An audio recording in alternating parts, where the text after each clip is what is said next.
வாழ்க வளமுடன். பேராசை ஆனந்தி அன்பழகன், திருவண்ணாமலை. இன்னைக்கு நம்ம என்ன சிந்தனையாக எடுத்துக்க போகிறோம் அப்படின்னா, திருமூலரின் திருமந்திர பாடலாக 335வது பாடலை கொடுத்துருக்காரு. அதாவது எல்லாருமே பிறவி அப்படின்ற எடுத்ததுக்கு காரணமே இறைநிலை உணர்வு பெறுவதற்காக தான். அந்த இறைநிலை அடைவதற்காக எத்தனையோ பேர் எவ்வளோ அனுபவிச்சாங்க, உணர்ந்தாங்க. அந்த அனுபவத்தவர்கள் உணர்ந்தவர்கள் எழுதியது தான் நம்மளுக்கு இன்றைக்கி அனுபவ பாடமாக இருக்குது. இன்றைக்கி கூட நம்ம எல்லாமே இதெல்லாம் ஃபாலோ பண்ணுறோன்னா, மனவளக்கலையில் அருள் தந்தை வேதாத்திரி மகர்ஷி அவர்கள் கொடுத்தது எளிமையான ஒரு உடற்பயிற்சி, தியானம், காயக்கல்பு பயிற்சிலாம் உயிருக்கானது. இதை நம்ம ஃபாலோ பண்ணுறதுக்கு காரணம் அவர் ஃபாலோ செய்தார். 96 வயசு வரலும் சுவாமிஜி செஞ்சார், நம்மளுக்கு கொடுத்துருக்காரு. அதே மாதிரி திருமூலர் உணர்ந்தார், கவிதை எழுதி வச்சுருக்காரு. நாம் அதை இன்றைக்கி எடுத்துக்கிட்டு சிந்தனை செய்யலாம். யோகிகள் கால் கட்டி ஒன்மதி ஆனந்த போத அமுதை பொசித்தவர்கள் என் சித்தி மோகியர் கல்லுண்டு மூடராய் மோகமுற்று ஆகும் மதத்தால் அறிவழிந்தாரே அப்படின்னு கொடுத்துருக்காரு. யோகிகள் கால் கட்டி ஒன்மதி, அதாவது யோகியர் அப்படின்னாவே என்ன அர்த்தம்?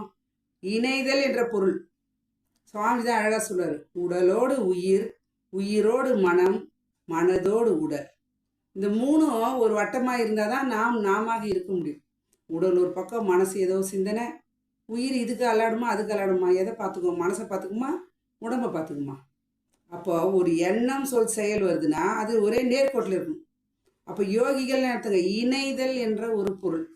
அப்போ யோகிகள் கால் கட்டி ஒன்மதி, 9 வகையாக ஏதாவது விதத்தில் நிறைய முத்திரைகள் இருக்குது, ஆசனங்கள் இருக்குது, மூச்சு பயிற்சி இருக்குது, பிராணாயம், இது பதஞ்சலி மொழியும் கொடுத்துருக்காரு. அப்போ இதெல்லாம் நம்ம எதுக்காக அப்படின்னா இறைவனை அடைவதற்காக. ஆனால் அதன் மூலியமா அடைய முடியுமானா ஆசனங்கள் செய்தால் உடல் நலம் பெறும், பலம் பெறும். ஆனால் மனம் நிற்க வேண்டுமே.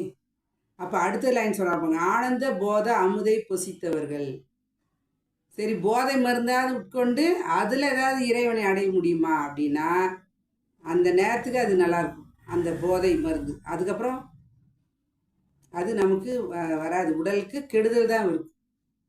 அப்போ அஷ்டமா சித்திகள் சொல்லக்கூடிய என் சித்தி மோதியர் கல்லுண்டு மூடராய், கல்லாம் ஏதாவது குடிச்சாது அந்த அஷ்டமா சித்தின்னு சொல்லக்கூடிய அந்த இறைவனை அடைவதற்கு சித்திகள் பெறலாம் ஏதாவது விதத்தில். அதாவது ரொம்ப நுணுக்கமாகவும் போகுமா உயிர், உடலை ரொம்ப அளவுக்கு விரிய முடியும். பறவையா எப்படியாவது நம்ம உடலை மாற்றிக்கிறது. ஆனால் இதெல்லாம் செய்யறதுக்கு ரொம்ப துன்பங்கள், உடலை வருத்தணும், வாழ்க்கையே அதுக்காக அர்ப்பணிக்கணும். சுவாமிஜிட்ட ஒருத்தர் சொன்னாராம், சுவாமிஜி எங்கள் ஊரில் ஒருத்தர் பூமியிலேருந்து 3 அடி உயரம் நின்ன உக்காந்துட்ருக்காரு, எதுவுமே இல்லை கீழே போட்டுட்டு அப்படின்னு. அவர் சொன்னால் அது ஒரு பெரிய விஷயமே இல்லைப்பா.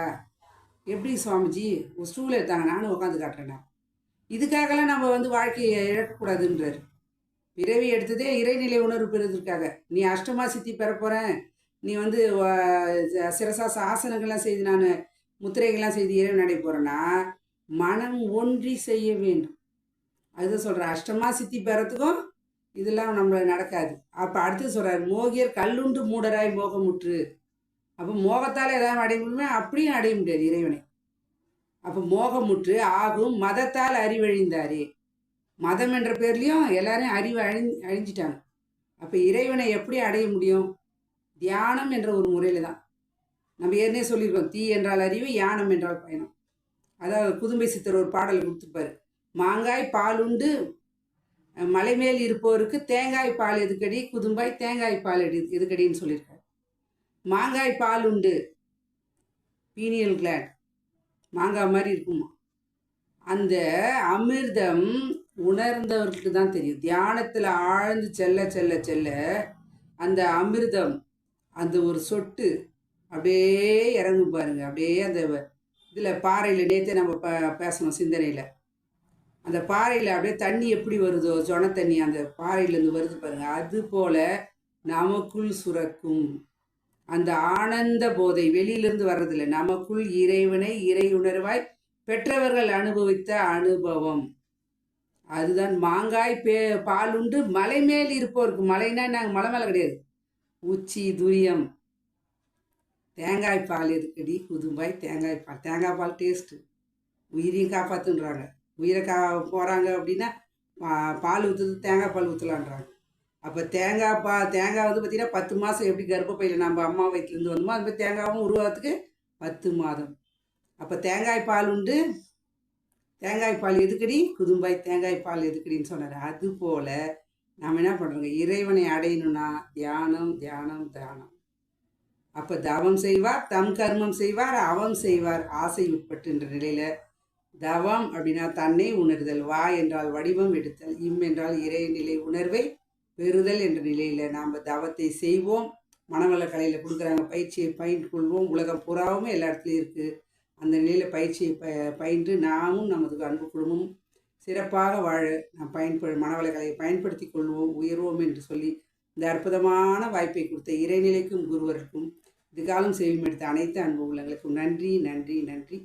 மீண்டும் ஒரு கவிதையோடு சந்திப்போம், சிந்திப்போம். வாழ்க வளமுடன்.